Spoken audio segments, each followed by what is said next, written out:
त्यावेळी तुम्हाला लाडकी बहीण वाटली, आता सावत्र झाली का निकाल लागल्यावर?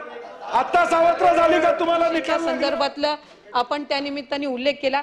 राज्याचे मुख्यमंत्री देवेंद्रजी फडणवीस साहेबांनी येत्या अधिवेशनाच्या कालावधीमध्ये किंवा अर्थसंकल्पामध्ये आपण 2100 घोषित करू अशा पद्धतीचं कुठेही त्या ठिकाणी वक्तव्य जाहीरनामा हा 5 वर्षासाठी असतो। या अर्थसंकल्पामध्ये 2100 करणार अशा पद्धतीचं वक्तव्य हे कुठेही केलेलं नाही। लक्षवेधी क्रमांक 2 मंत्री वितरित केल्याप्रमाणे।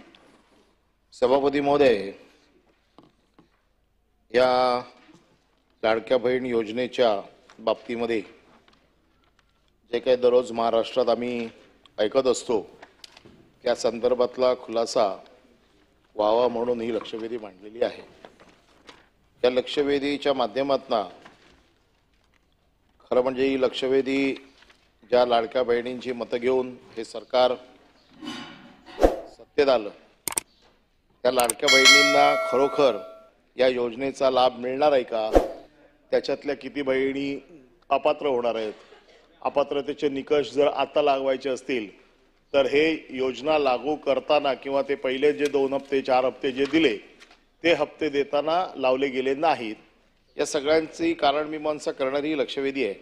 आणि म्हणून माझा स्पेसिफिक प्रश्न आहे की या लक्षवेधीसाठी किंवा या योजनेसाठी सरकारने केलेली तरतूद ही एकूण पात्र सगळ्या ज्या बहिणी आहेत यांचा जो काही खर्च आहे तो आपण केला आणि ते केल्याच्या नंतर आपण अपात्र करायला सुरुवात केलेली आहे।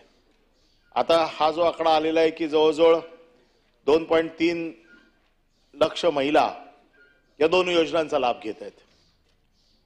आपण ज्या वेळेला एखादी योजना करतोय आणि त्यांना डीबीटी वरती देतोय, आता ज्या वेळेला डीबीटी वरती देतोय ते एका क्लिक वरती कळतो नाव टाकलं की ही महिला कुठली कुठली योजना घेते म्हणून, दुसरा लाभ घेताच येत नाही। मग त्यांना कशाच्या आधारावरती तुम्ही हे पैसे दिले? म्हणजे थोडक्यात आपण जे आता दुसरा एक आहे 6.5 लाख लाभार्थी नमो शेतकरी तसा मुख्यमंत्री लाडकी या 2 योजनांचा लाभ घेत आहेत। मग हे अशा प्रकारे 2 योजनांचा लाभ घेणाऱ्या ज्या काही महिला असतील यांनी सरकारची फसवणूक केली आहे। या फसवणुकीच्या बाबतीत सरकार या 2 योजनांचा लाभ घेणाऱ्या महिलांवरती काही कारवाई करणार आहे का आणि ती कशाच्या आधारावरती करणार? आणि ज्या अधिकाऱ्यांनी अशा प्रकारे 2 योजना घेणाऱ्या महिलांना म्हणजे 2 योजनांचा लाभ घेणाऱ्या महिलांना पैसे दिले म्हणजे सरकारच्या पैशाचा अपव्यय केलेला आहे, अशा अधिकाऱ्यांवरती कारवाई करणार का? आणि तिसरा प्रश्न, आपण जी घोषणा केलेली आहे की 2100 रुपये आम्ही पुढच्या अधिवेशनापासून म्हणजे या मार्चच्या अधिवेशनापासून म्हणजे पुढच्या बजेटपासून आम्ही देऊ, मुख्यमंत्र्यांनीच केलेली आहे। सजन होता नाही, मुख्यमंत्र्यांची घोषणा आहे की 2100 रुपये आम्ही अर्थसंकल्पाच्या वेळेला देऊ। तुमच्या जाहीर अहो हा आम्ही 3000 सांगितले होते, मग किमान 2100 जे तुम्ही मान्य केले आहेत ते येणाऱ्या अर्थसंकल्पापासून आपण देणार आहात का? माझे साधे प्रश्न आहे।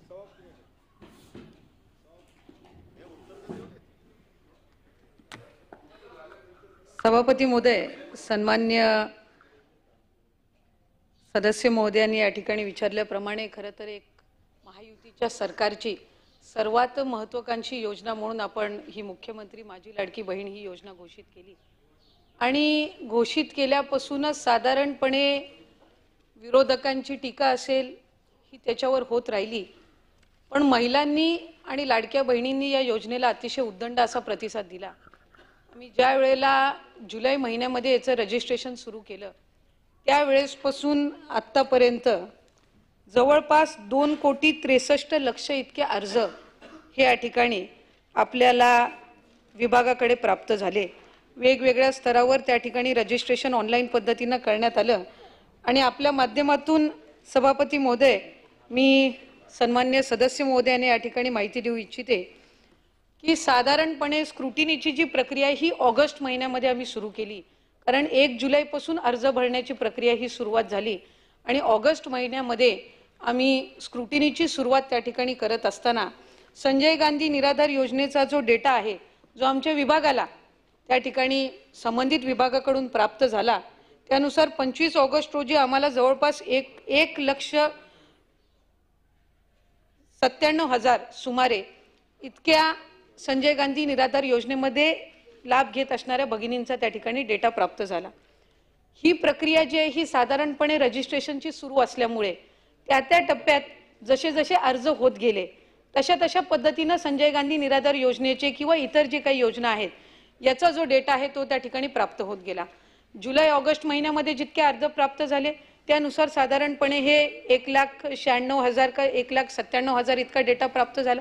तो त्याच वेळेला स्क्रुटिनीमधून आम्ही बाद केला। त्यानंतर सप्टेंबर महिन्यामध्ये जे रजिस्ट्रेशन झालं त्याच्यामध्ये साधारणपणे सप्टेंबर ऑक्टोबर महिन्याचा जवळपास 2,54,000 इतका साधारणपणे संजय गांधी निराधार योजनेचा आम्हाला डेटा प्राप्त झाला। त्याच वेळेला तत्कालीन तशी आम्ही त्या पद्धतीने कारवाई करत गेलो। मधल्या कालावधीमध्ये नोव्हेंबर असेल, ऑक्टोबर असेल, नोव्हेंबर असेल, डिसेंबर असेल, या कालावधीमध्ये आचारसंहिता होती आणि त्या आचारसंहितेच्या कालावधीमध्ये स्क्रुटिनीची जी प्रक्रिया आहे ही संपूर्णपणाने त्या ठिकाणी बंद होती। या व्यतिरिक्त सुद्धा प्रत्येक जी स्कीम असते ही स्टँड अलोन स्कीम असते आणि त्यामुळे त्याचा जो डेटा आहे तो आम्ही इतर विभागाकडून मागत असतो। त्याचा डेटा काही आम्ही ॲक्सेस परस्पर करत नसतो। ही कुठलीही योजना आपण संजय गांधी निराधार घेतलीत किंवा अन्न व नागरी पुरवठ्याची असणारी जी काही आनंदाचा शिधा असेल किंवा इतर जे योजना असतील ह्या सुद्धा इतर विभागाकडून त्याचा जो डेटा आहे हा प्राप्त करून घेत असतात। आपण त्याच्या डेटाचा ॲक्सेस काही परस्पर कुठलाही विभाग एकमेकाच्या डेटाचा ॲक्सेस काही करत नसतं। त्यामुळे जसा जसा डेटा प्राप्त होत गेला त्या पद्धतीनं या ठिकाणी आपण जी संबंधित आहे ती कारवाई करत गेलो। मला आपल्या सभापती महोदय आपल्या माध्यमातून सभागृहातील सदस्यांना सुद्धा या संदर्भातली माहिती द्यायची आहे की लाडक्या बहिणीचा जो GR आपण जुलै महिन्यामध्ये आणि ऑगस्ट महिन्यामध्ये जो काही शासन निर्णय आपण निर्गमित केला त्यात एकाही निकषामध्ये आम्ही आत्ताही निवडणूक झाल्यानंतरही बदल केलेले नाहीत। एकही निकषामध्ये आपण बदल केलेले नाहीत। या निकषाला अनुसरूनच आपण जी काही आहे ती प्रक्रिया आणि कारवाई ही करत गेलेलो आहोत। या व्यतिरिक्त जे काही जिल्हा स्तरावरून स्थानिक प्रशासनावरून जशा तक्रारी प्राप्त होत गेल्या त्या तक्रारींच्या बद्दलची जी काही कारवाई आहे ती योग्य पद्धतीने आपण करण्यात आली। आपल्याला RTO विभागाकडून परिवहन विभाग जो आहे यांच्याकडून सुद्धा आपल्याला त्यांच्याकडे असणारा जो डेटा आहे तो सुद्धा आपल्याला जसा प्राप्त होत गेला त्या पद्धतीने आपण त्याच्यामध्ये लाभार्थ्यांची जी संख्या आहे ज्या पात्र ठरतात त्यानुसार करत गेलो। मला आपल्याला सभागृहातील सदस्यांना आपल्या माध्यमातून सभापती महोदय आणखीन एक माहिती द्यायची आहे।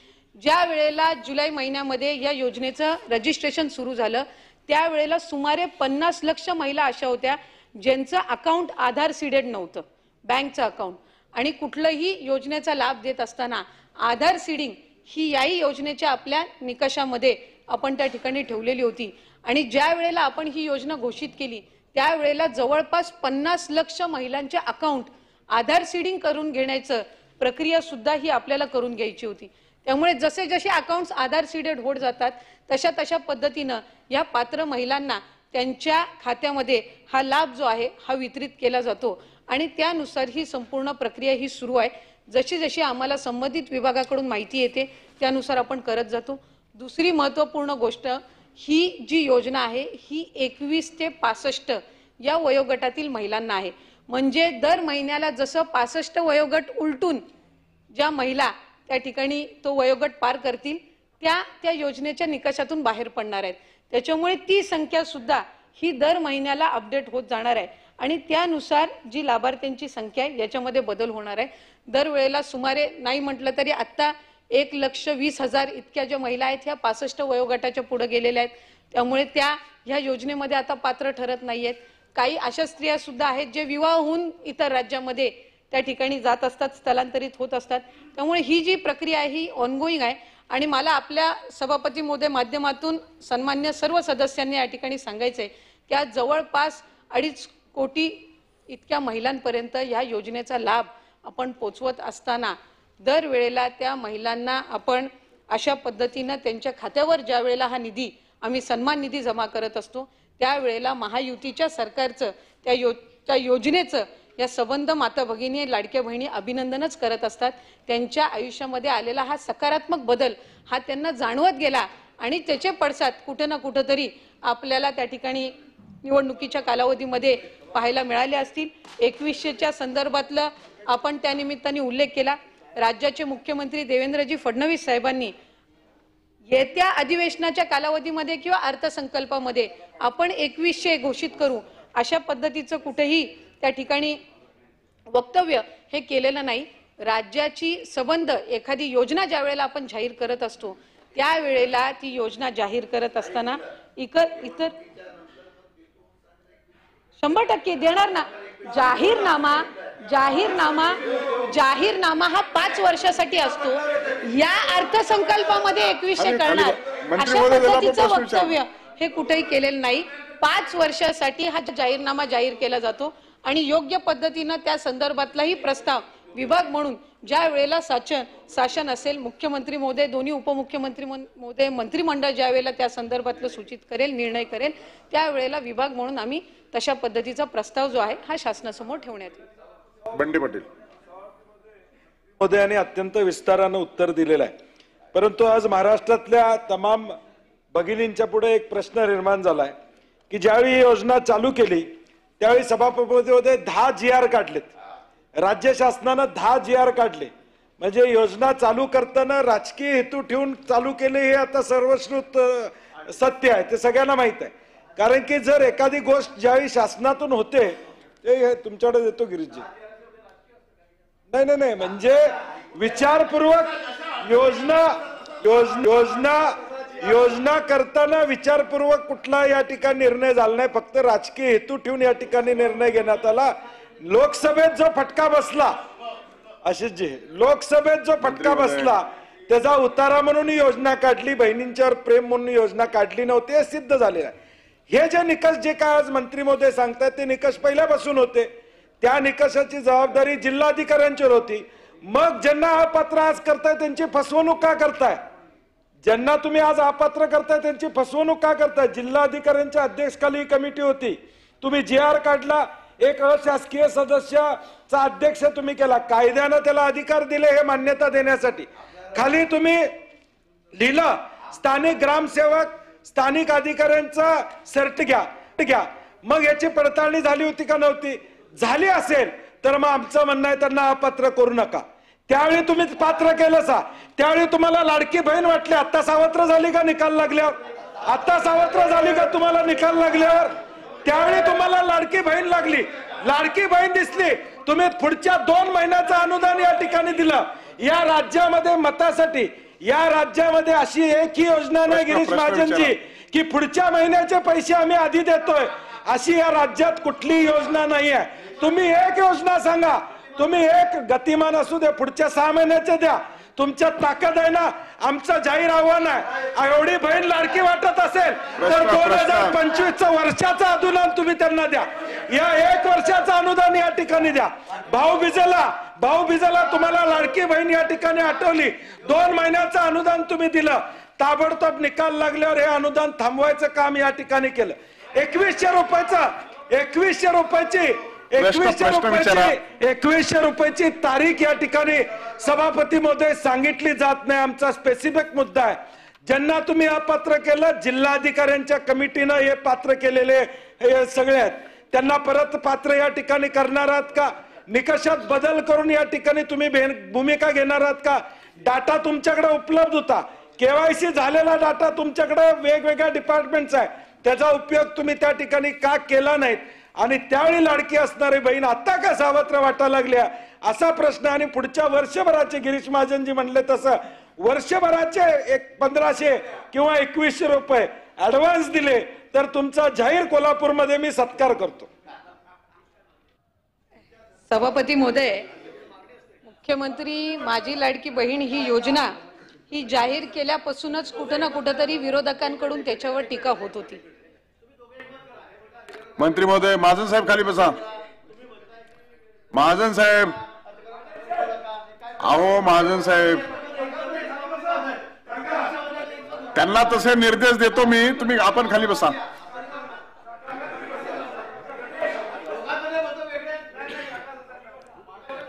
मंत्री महोदय, ही योजना जी आहे ती लाडक्या बहिणींची सर्वात आवडती आणि लाडकी योजना ठरली आणि म्हणून कुठं ना कुठं तरी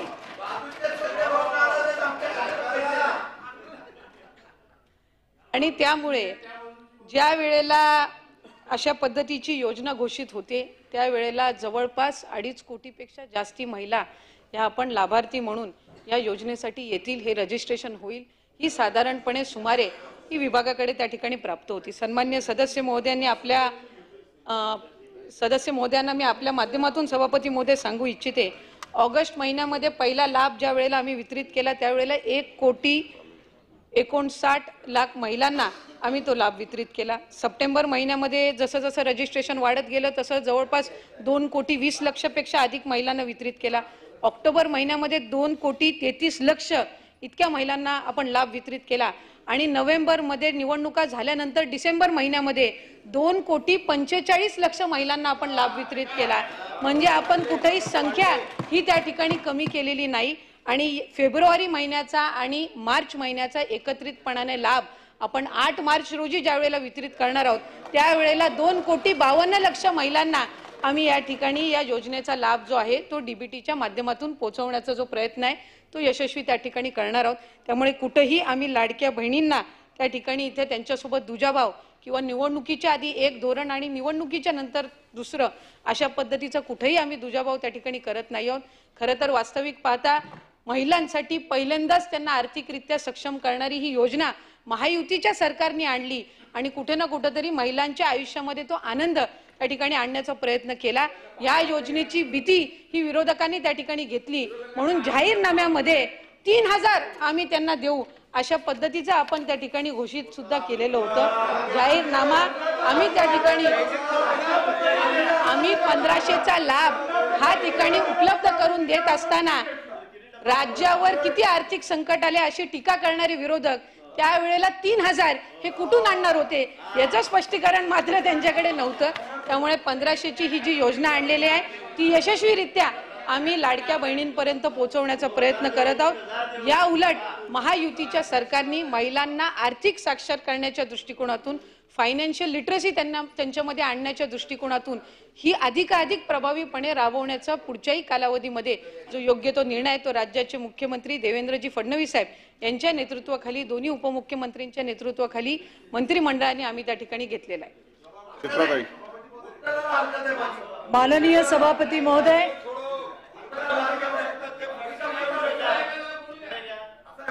माननीय सभापती महोदय, त्यांचं झालं बोला. तुमच्या ह्याच्यात बोला. राज्याचे काय हरकत काय? माननीय काय आहे? सभापती महोदय, उत्तराला हरकत घेतली ताई. माझं उत्तराला हरकत होऊन द्या. मी उत्तराला हरकत घेतलेली आहे. आपली उत्तराला हरकत काय आहे? मी उत्तर एक सांगतो. तर माननीय मंत्री महोदयांनी उत्तर दिल्याच्या नंतर त्यात हरकत घेण्याचा प्रश्न आहे, परंतु तुमच्या हरकत काय हे कळली तरच आपल्याला ते रेकॉर्ड घेता येईल. सभापती महोदय, मंत्री महोदयाने आकडेवारी जाहीर केली. या महिन्यात इतके, या महिन्यात इतके, या महिन्यात इतके. माझा असा प्रश्न होता, तुम्ही आकडेवारी वाढती दाखवताय, मग तुम्ही त्या ठिकाणी कमी कशी काय केलेली आहे? कारवाई करताना इतके 2 लाख, 5 लाख, 10 लाख, 50 लाख आता कमी होणार, 2 कोटी कमी होणार, हे जे दाखवताय, मग तुमच्या उत्तरात आणि ह्या उत्तरामध्ये फरक आहे का? मंत्री महोदयांनी उत्तर बरोबर दिलेलं नाही, आहे. मला बोलू दे ना. वयाचं 65 वर्षापेक्षा जास्त होईल. मुद्दा हरकतीचा मुद्दा सांगा. एक मिनिट. मंत्री महोदयाने, हा भावनेचा विषय आहे. आमच्या लाडक्या बहिणी ज्या वेळा उत्तर देत आहेत तेव्हा त्यांनी बहिणीसारखंच बोलावं. माझं असं म्हणणं आहे. माझं मत आहे शशिकांत शिंदे साहेब, आपण जे बोलताय त्याच्यात हरकत कुठेही दिसत नाही. चित्राताई बोला. आपण तयारी ठेवा. तुम्ही चित्राताई बोला. आपण सभापती महोदय, चित्राताई वाघ आपल्याला परमिशन दिली, आपण बोला. देवेंद्रजींच्या सरकारमध्ये बालन साहेब आपण मंत्री महोदय खाली बसा. महायुतीच्या सरकारमध्ये अतिशय महत्वाचा असा संरक्षण बसा. माननीय सभापती महोदय,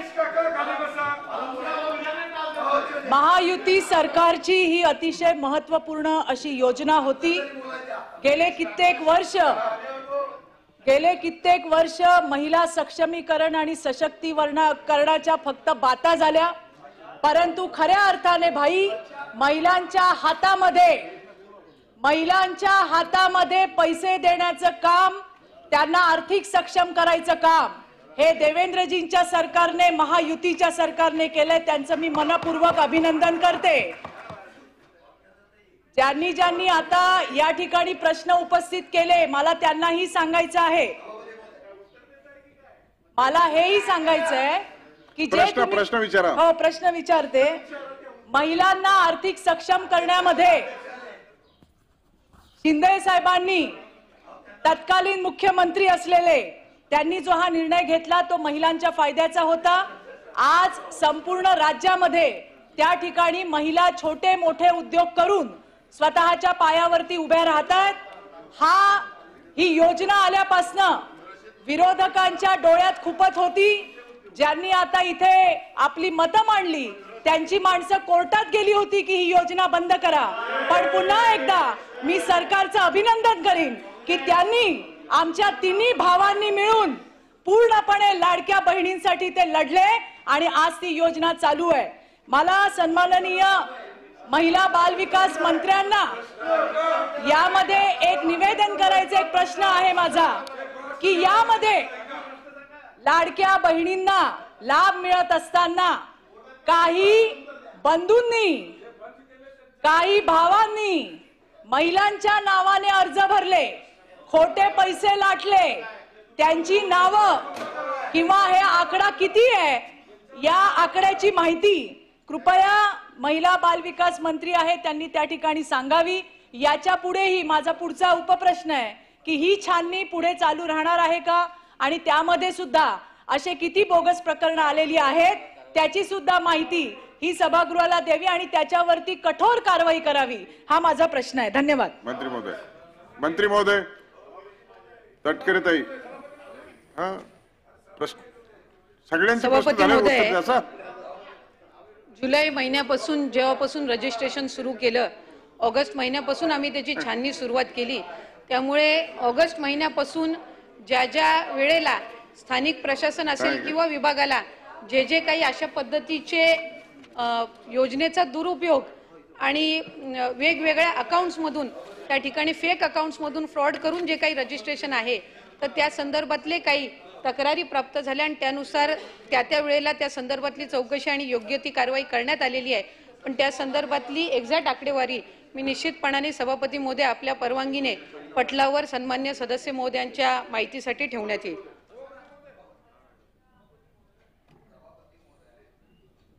आपलं मी आभार व्यक्त करतो. खरं म्हणतं तर आदित्यताई, आपण उत्तर देताना ज्या पद्धतीने उत्तर दिलंय, तुमच्या मनात असेल का मला माहित नाही, पण मनावर दडपण ठेवून शिंदे साहेब प्रश्न विचारा. 22 मिनिटं झालं लक्षवेधी सुरू आहे. या सरकारच्या धोरणावर मध्यंतर पण होणार आहे. निवडणुकीच्या अगोदर या असलेल्या राज्याचे तत्कालीन मुख्यमंत्री, उपमुख्यमंत्री सगळ्यांनी लाडक्या बहिणीची अगदी राखी बांधून घेतली. माझी प्रश्न साधा आहे, त्यावेळेला तुम्ही सांगितलं होतं की सर्वांना सरसकट जेवढे लोक अर्ज करतील, जेवढ्या महिला भगिनी, त्या सगळ्यांना त्या ठिकाणी लाभ मिळेल म्हणून.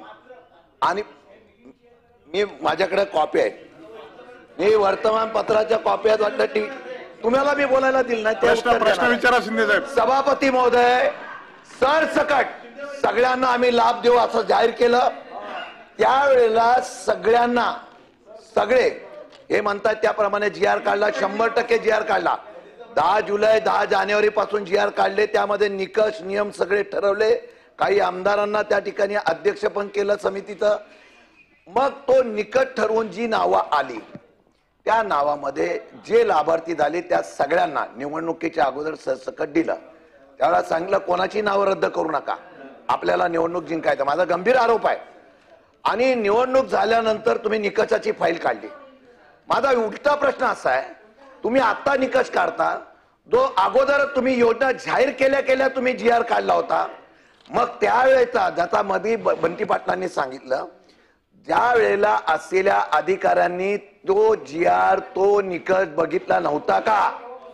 मग ती यादी तुम्ही अप्रूव्ह केली, तुम्ही पैसे वाटले, सरकारच्या तिजोरीतले पैसे लाभार्थी नसलेल्या बहिणींचे तुम्ही जर वाटले असाल तर सरकार आणि तिथले अधिकारी दोषी आहेत. त्या बहिणीचा काय दोष आहे? त्यांनी मी जाहीर केल्यामुळे त्यांनी फॉर्म भरले आणि नंतर तुम्ही त्या बहिणींना धमकी देता, तर तुमच्यावर आम्ही त्या ठिकाणी कारवाई करू. घाबरून काही महिला भगिनी गेल्या आणि सांगितलं आमचं याच्यातून लाभार्थी म्हणून नाव कळा. माझा आरोप असा आहे, सरकारच्या तिजोरीवर सरकारच्या लोकांनी टाकलेला दरोडा आहे.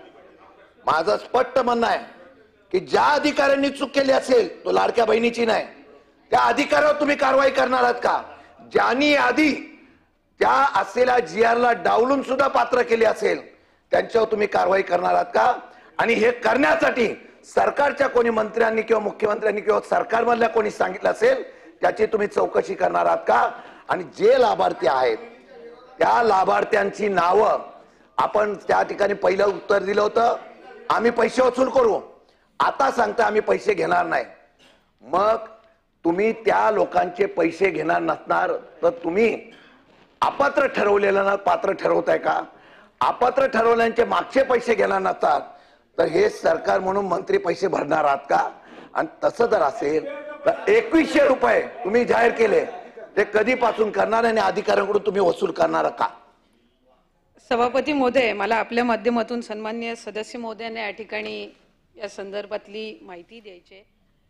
एक तर कधीही शासनाने किंवा कुठलेही मुख्यमंत्री असतील, दोन्ही उपमुख्यमंत्री असतील, मंत्रिमंडळातील विभागाची मंत्री म्हणून मी असेल किंवा मंत्रिमंडळातील इतर मंत्री असतील, कुणीही त्यांच्याकडून परत पैसे घेण्याच्या संदर्भातला आजपर्यंत एकदा सुद्धा किंवा फौजदारी गुन्हे किंवा त्यांच्याकडून परत आपण खात्यातनं पैसे या ठिकाणी निवडणुकीनंतर घेणार अशा पद्धतीची कुठलीही स्टेटमेंट आजपर्यंत आलेली त्या ठिकाणी नाहीये. एक दुसरी महत्त्वाची गोष्ट, आपण ज्या वेळेला हे निकष जाहीर केले त्याच वेळेला आपण सेल्फ डिक्लेरेशन जे आहे, मी पूर्ण उत्तर देते त्याच्यानंतर मला पूर्ण उत्तर घेऊन दे, त्याच्यानंतर पण बसा मंत्री महोदय, उत्तर झाल्यानंतर आपल्याला संधी देतो मी, काय हरकत आहे ऐकून घेतो. आपण विचारलेल्या प्रश्नाचं पूर्ण उत्तर देताय, आपण जरा बसून घ्या. चुकीचं असेल तर काढून टाकील, आपण बसा, त्यांना ऐकून घ्या जरा. बसा मंत्री महोदय, माझं जर खाली बसा.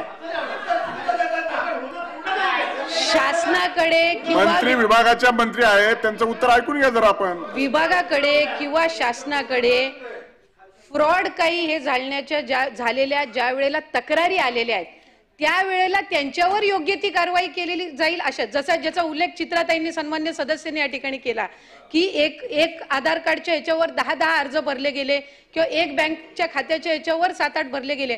अशा पद्धतीच्या ज्या वेळेला तक्रारी प्राप्त होतात त्यांच्यावर कडक कारवाई केली जाईल अशा पद्धतीची स्टेटमेंट विभागाकडून किंवा राज्याचे मुख्यमंत्री असतील किंवा उपमुख्यमंत्री किंवा मंत्री म्हणून आमच्याकडनं देण्यात आली.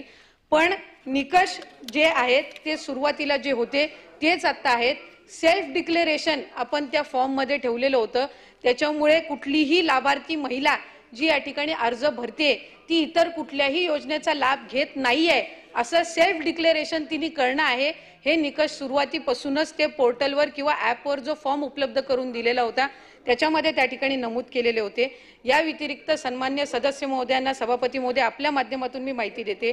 ऑगस्ट महिन्यामध्ये जवळपास 2,68,00,000 अर्ज आम्हाला त्या ठिकाणी प्राप्त झाले. त्याच्यातले 2,52,00,000 अर्ज विभागाने त्या ठिकाणी अप्रूव्ह केलेले आहेत.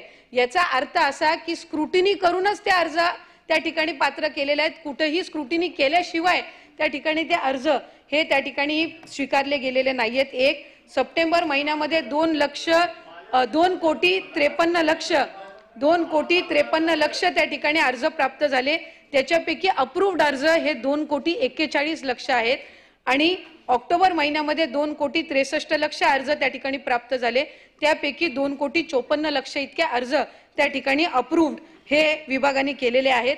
मी मगाशी सुद्धा सुरुवातीला माहिती दिली की वेगवेगळे जे विभाग आहेत, संजय गांधी निराधार योजना असेल, नमो शेतकरी असेल, त्याचबरोबर परिवहन विभाग असेल, इतर काही विभाग जे आहेत वेगवेगळ्या योजनांचा लाभ घेणारे, या विभागाचा जो डेटा आहे तो परस्पर कुठलाही विभाग ऍक्सेस करत नसतं. त्याच्यामुळे त्याला यायला हा कालावधी निश्चितपणाने लागत असतो. ऑक्टोबर, नोव्हेंबर, डिसेंबर महिन्यामध्ये आचारसंहितेचा कालावधी होता. त्यावेळेला ही स्क्रुटिनीची प्रक्रिया ही संपूर्णपणाने बंद होती. त्याच्यामुळे आता जसं जानेवारी महिन्यापासून आम्ही ही प्रक्रिया किंवा त्या संबंधित विभागाकडून हा डेटा प्राप्त व्हायला सुरुवात झालेली आहे. त्या पद्धतीनं त्या संदर्भातली कारवाई ही केली जात आहे. आणि या व्यतिरिक्त 65 वयोगटाच्या पुढे जे त्या ठिकाणी वयोमर्यादाचे जाणार आहेत ते ऑटोमॅटिकली दर महिन्याला ती संख्या जी आहे ही कमी होत राहणार आहे आणि ती बाय डिफॉल्ट होत राहणार आहे. त्यामुळे त्याच्यात कुठेही आधी काही केलेलं आहे निवडणुकीच्या नंतर काही केलेलं आहे अशा पद्धतीचं नाहीये. जी आकडेवारी आपण म्हणताय की 50 लाख कमी होणार आहेत, 40 लाख कमी होणार आहेत, या वर्तमानपत्रातल्या बातम्या आहेत. विभागाने अशा पद्धतीची कुठलीही आकडेवारी आजपर्यंत जाहीर केलेली नाहीये.